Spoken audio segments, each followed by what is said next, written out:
They said it couldn't sink. Not because they were arrogant, not because they were reckless, but because they genuinely believed that human engineering had, for the first time in history, outpaced the cruelty of nature. They were wrong.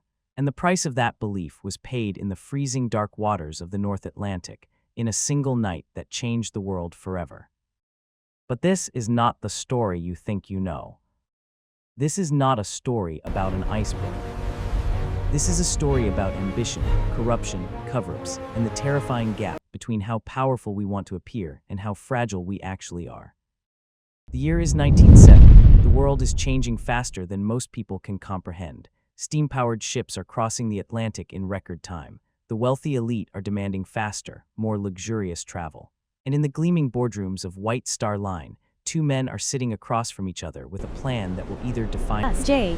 Bruce Ismay, the chairman of White Star Line, wants to beat the competition. Not just win, dominate.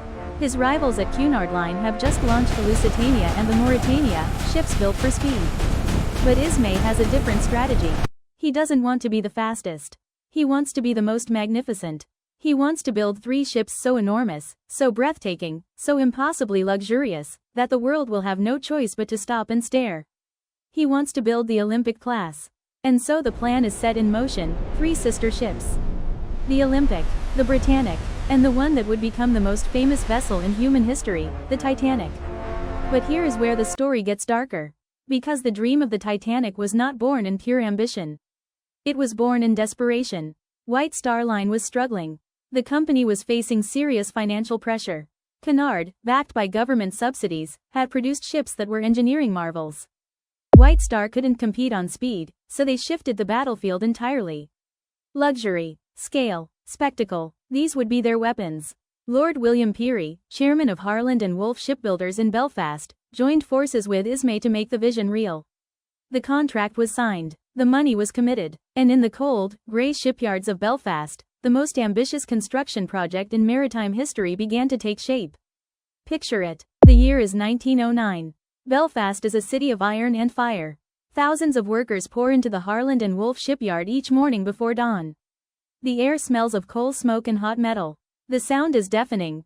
Rivets being hammered into steel plates, cranes groaning under impossible weight, men shouting above the roar of machinery. The Titanic is not yet a ship. It is still a skeleton.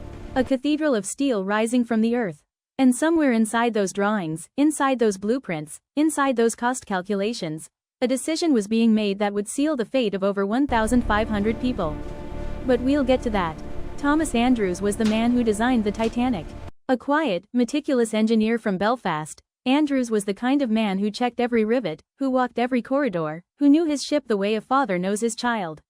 He was brilliant, he was careful, and he genuinely loved what he was building. Andrews had designed the Titanic to survive flooding in any 2 of its watertight compartments. He was proud of that. The design press called it, practically unsinkable. That phrase, practically unsinkable, would be shortened by journalists, by advertisers, and by history into something far more dangerous, unsinkable. Full stop. But Andrews never said that. And deep in the blueprints he had drawn with his own hands, there were compromises he had been forced to accept that haunted him. The ship's watertight bulkheads, the internal walls designed to keep flooding contained, did not reach all the way to the upper decks. They were tall, but not tall enough. In a catastrophic flooding scenario, water could pour over the top of one compartment and into the next, like water spilling over a series of bathtubs. Andrews knew this, but here is the detail that almost no one talks about. The decision to cap the bulkheads at a lower height was not an accident. It was a choice, made to allow the first-class dining room to span the full width of the ship without interruption. A design compromise made for elegance, for luxury, for the comfort of people who would never know the difference between a safe ship and a beautiful one. The rich wanted a view.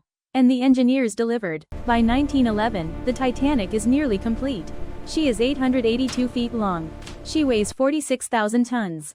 She has a swimming pool, a squash court, a Turkish bath. Her first-class suites are modeled after Versailles. Her grand staircase is lit by a glass dome. She is, without question, the most spectacular thing ever built by human hands. And now she needs a captain. Edward John Smith is appointed. He is 62 years old. He is the most respected, most decorated captain in the White Star Fleet. He is about to retire. The Titanic, this maiden voyage, is to be his farewell to the sea, a triumphant final chapter. A hero's goodbye. What could go wrong? Plenty, as it turns Documented, and deeply uncomfortable, that the ship that sank in the North Atlantic was not the Titanic at all. Stay with me. The Olympic, the Titanic's sister ship, had suffered serious damage in a collision with a Royal Navy vessel called HMS Hawke in 1911. The collision was ruled to be the Olympic's fault. White Star Line received no insurance payout. The repairs were enormously expensive. The company was in financial crisis.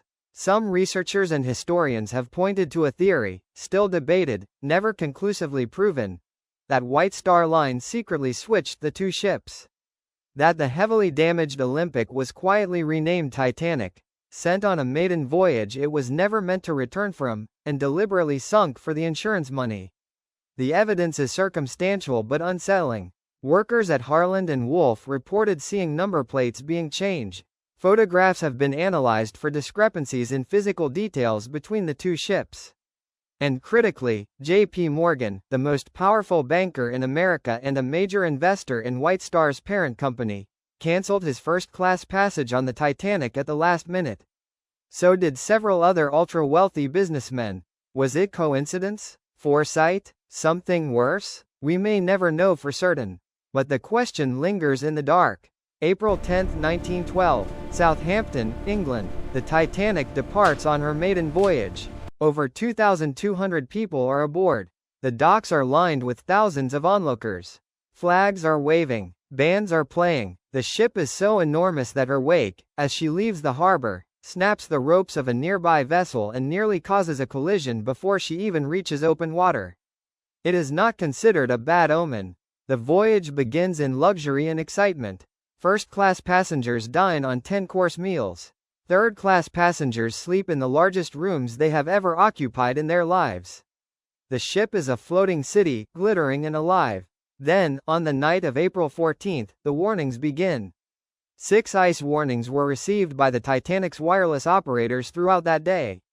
6 separate messages from other ships, reporting large ice fields directly ahead. Some of those messages never reached the bridge. Others were received, read, and set aside. The Titanic was running at near full speed. Captain Smith, some say under pressure from Ismay to make a fast crossing and generate headlines, did not reduce speed. The night was clear, the water was calm, and the Titanic sailed on into the darkness.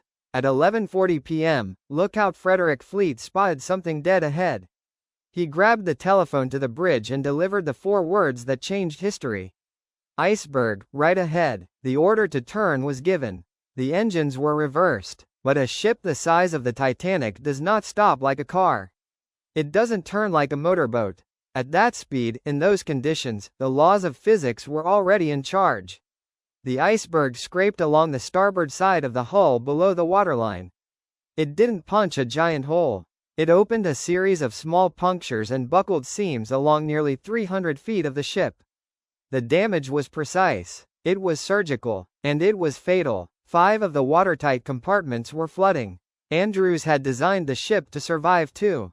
The bow began to sink. Water climbed over the bulkheads, those same bulkheads that had been built too short for the sake of a beautiful dining room. Andrews walked the ship. He did the math in his head. He told Captain Smith quietly, in private, what he already knew. The Titanic would sink. Completely. In approximately 2 hours. For 1,178. Not because of an oversight. Not because of negligence in the traditional sense. Because maritime regulations of the time set lifeboat requirements based on the tonnage of the ship, not the number of passengers. The Titanic actually exceeded the legal requirement. She was, according to the law, perfectly equipped. But those laws had been written for ships 1/3 her size. Ismay had also reportedly pushed to reduce the number of lifeboats from the original design. Too many davits would clutter the deck. They would ruin the clean, elegant lines of the promenade. First-class passengers wanted an unobstructed view of the ocean. So the boats were reduced. The view was preserved, and at 2:20 a.m. on April 15, 1912, the Titanic broke in two and vanished beneath the surface of the North Atlantic. The water temperature was 28 degrees Fahrenheit. In water that cold, survival time was measured in minutes.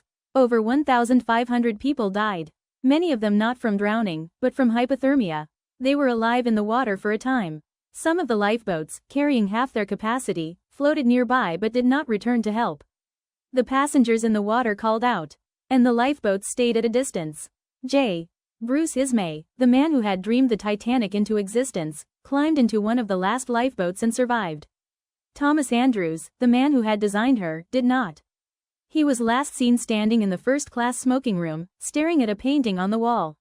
His life jacket was off. He had already done the math. The Titanic's legacy cannot be measured in miles or tonnage or ticket prices. It changed maritime law. New regulations mandated that every ship carry enough lifeboats for every single person aboard. The International Ice Patrol was established. Wireless communications became mandatory around the clock. More than 100 years later, the wreck lies 2.5 miles beneath the surface of the North Atlantic, still breaking apart, still being consumed by bacteria, still slowly disappearing back into the earth it came from. It will be completely gone within decades.